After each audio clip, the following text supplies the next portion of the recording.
সারা দেশে বজ্রসহ বৃষ্টি হতে পারে। দেশের কোথাও কোথাও হতে পারে ভারী বর্ষণও।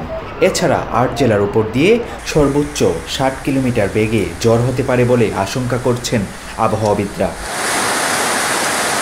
সংশ্লিষ্টরা বলছেন, মৌসুমি বায়ুর অক্ষের বাড়তি অংশ ভারতের পাঞ্জাব, হরিয়ানা, উত্তরপ্রদেশ, বিহার, পশ্চিমবঙ্গ এবং বাংলাদেশের মধ্যাঞ্চল হয়ে আসাম পর্যন্ত বিস্তৃত রয়েছে। এছাড়া মৌসুমি বায়ু বাংলাদেশের উপর মোটামুটি সক্রিয় এবং উত্তর বঙ্গোপসাগরে মাঝারি অবস্থায় রয়েছে।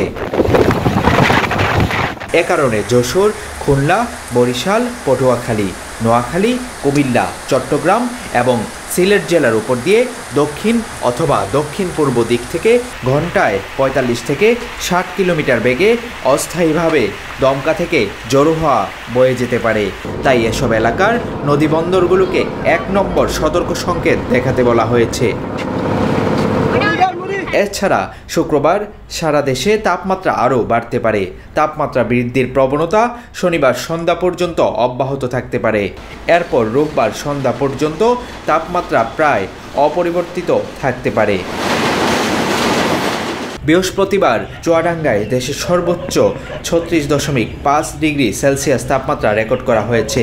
এদিন বান্দরবানে দেশের সর্বনিম্ন ২৫.৪ ডিগ্রি সেলসিয়াস তাপমাত্রা রেকর্ড করা হয়।